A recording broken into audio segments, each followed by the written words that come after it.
Ya, Caimin kan bukan orang lama, masih puluhan tahun yang lalu bisa anggap adik saya.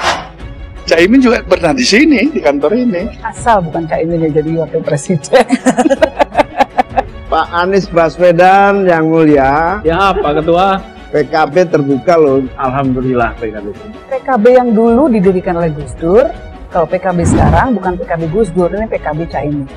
Jadi beda, corak politiknya sudah berbeda, karakter politiknya sudah beda, apa yang diperjuangkan juga sudah berbeda. Jadi nggak bisa lagi menurut saya, memang masih tetap jualan nama Gus Dur, masih tetap kalau haul Gus Dur memperingati, gambar Gus Dur juga dipasang di mana-mana. Walaupun ada perintah dari Gus Dur secara tertulis, ditandatangan di depan notaris, melarang penggunaan semua atribut tentang Gus Dur oleh PKB Muhaimin. Ada. Ikut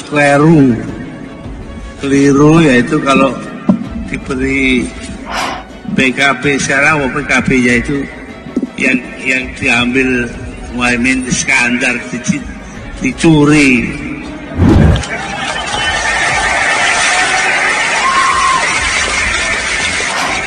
Dicuri dengan bantuan pemerintah. Itu ada larangannya jelas sekali. Tapi ya namanya orang masih mencuri-curi, kebiasaan kayaknya mencuri-curi. Mencuri partai, sekarang mencuri gambar.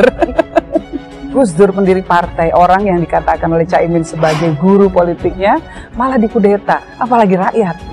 Susah kan mau milih pemimpin seperti itu nanti? Saya ini termasuk asisten informal.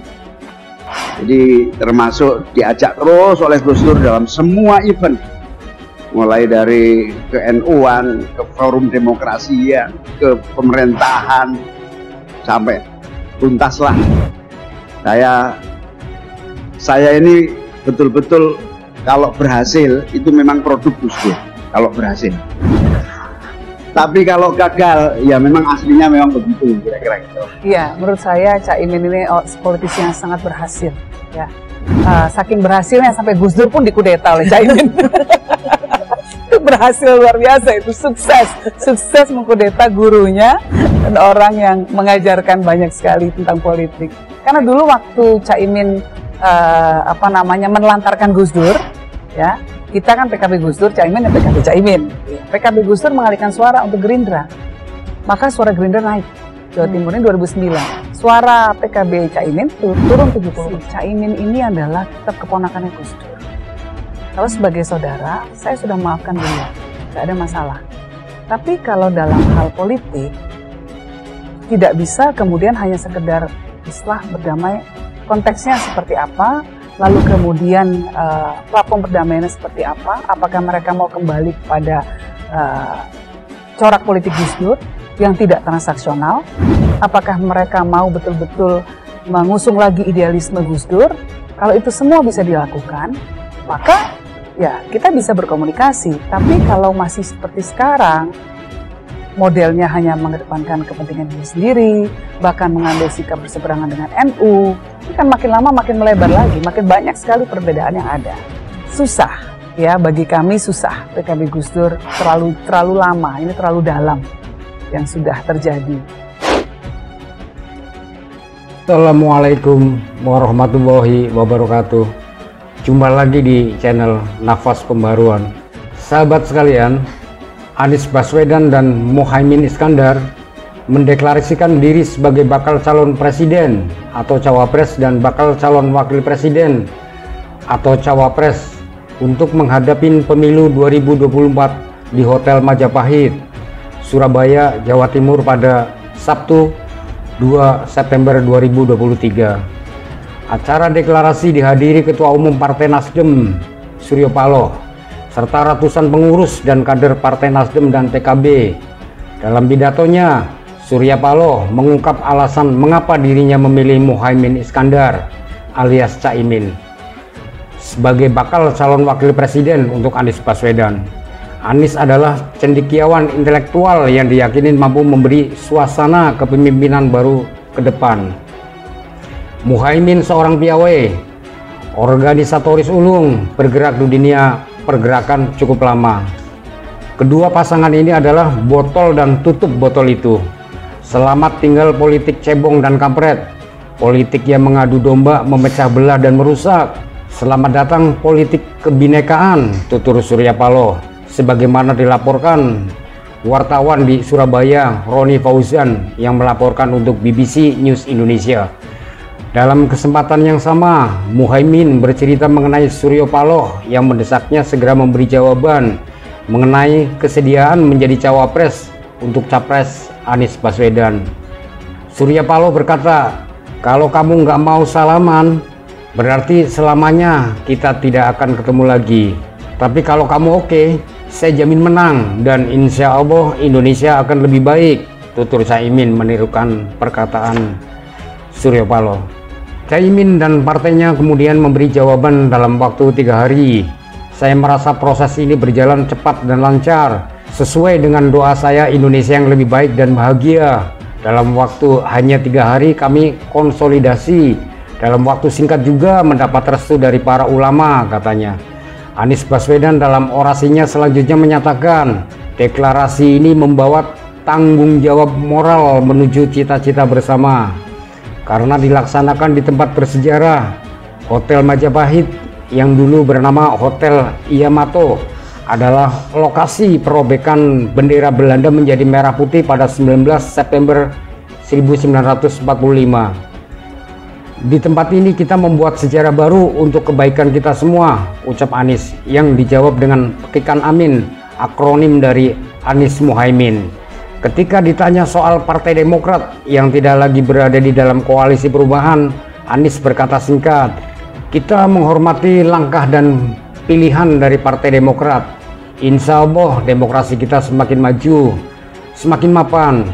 Anies Baswedan dan Muhaimin Iskandar mendeklarasikan diri sebagai bakal calon presiden atau capres dan bakal calon wakil presiden atau cawapres untuk menghadapi pemilu 2024 di Hotel Majapahit, Surabaya, Jawa Timur pada Sabtu 2 September 2023. Mendeklarasikan ini merupakan kejutan yang tak terduga menjelang pendaftaran calon presiden dan wakil presiden ke Komisi Pemilihan Umum atau KPU pada Oktober mendatang. Partai Demokrat merasa dikhianati karena Ketua Umum Partai Kebangkitan Bangsa atau PKB, Muhaimin Iskandar alias Caimin, dipasangkan dengan Anies Baswedan sebagai bakal calon wakil presiden. Politik itu memang penuh strategi, penuh siasat, penuh taktik, caranya banyak, tetapi saya tidak menyangka kalau tindakannya sejauh ini, ujar Ketua Majelis Tinggi Partai Demokrat Susilo Bambang Yudhoyono atau SBY Jumat tanggal 1 September 2023. Menurut saya melebihi batas kepatutan moral dan etika dalam politik, lanjutnya. Seketika isu ini membuat banyak pilihan tercengang. Musababnya keutuhan koalisi yang selama ini nampak terpelihara akan pecah kongsi. Apakah Caimin benar-benar bisa mendongkrak elektabilitas Anies? Apakah koalisi perubahan yang semula berisi Nasdem, Demokrat, dan PKS akan bubar? Apakah elektabilitas Prabowo akan turun? Kemana Demokrat benar-benar akan berlabuh? Zanuba Arifah Hafsoh alias Yeni Wahid membongkar kisah konflik yang terjadi antara ayahnya, Abdurrahman Wahid alias Gudur, dengan Ketua Partai Kebangkitan Bangsa atau PKB Muhaimin Iskandar alias Caimin. Dia menyatakan sejarah yang tidak bisa dihapus dari perjalanan PKB adalah Caimin merupakan sosok yang mengeluarkan Gus Dur dari PKB. Menurutnya, hal itu terjadi dalam penyelenggaraan muktamar luar biasa PKB di Ancol, Jakarta pada 2008 silam. Saya hanya ingin meluruskan sejarah, di mana saat ini seolah-olah ada upaya menghapuskan sejarah PKB. Seolah-olah Gus Dur itu masih berada di PKB.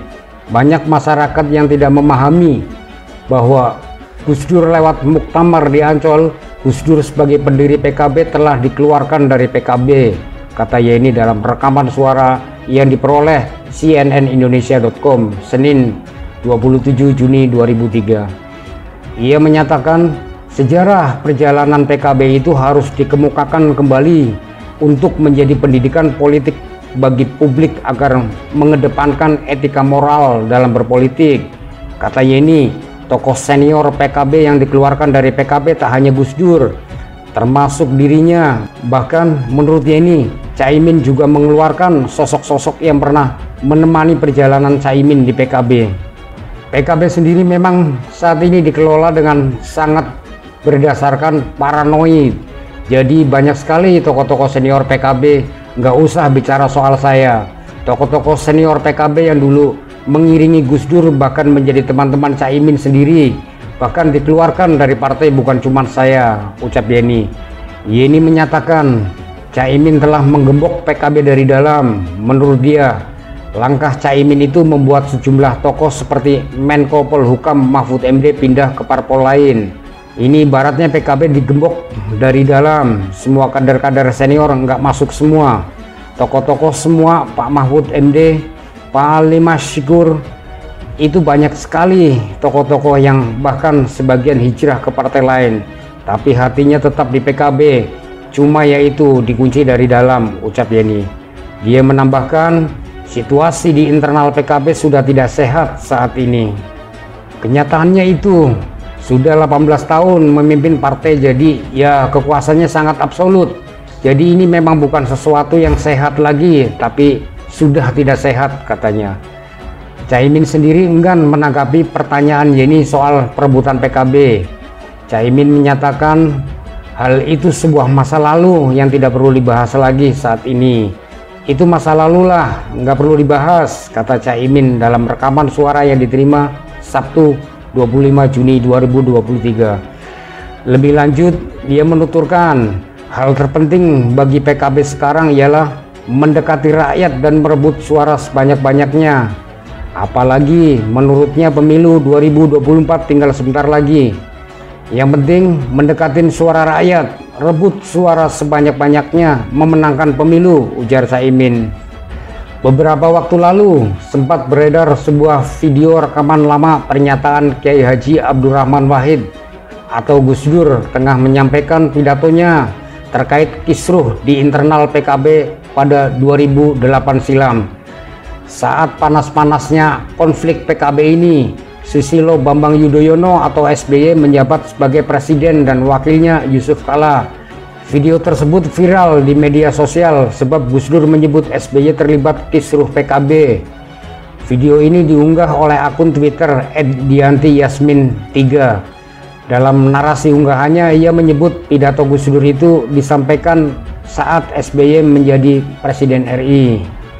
Lantas akun @diantiyasmin3 menyebut pidato Gus Dur itu merupakan karma SBY usai kepemimpinan putranya AHY di Partai Demokrat dikudeta oleh Muldoko lewat KLB. Saat SBY menjadi presiden, Gus Dur mengaku PKB yang didirikannya dicuri Muhaimin Iskandar yang dibantu SBY. Karma itu nyata Pak BY, ciut Diantiyasmin3. Dikutip dari makassarterkini.com, jejaring suara.com, bila dilihat dari video tersebut, Minggu 7 Maret 2021 tampak Gus Dur tengah duduk di kursi roda sambil menyampaikan isi pidatonya.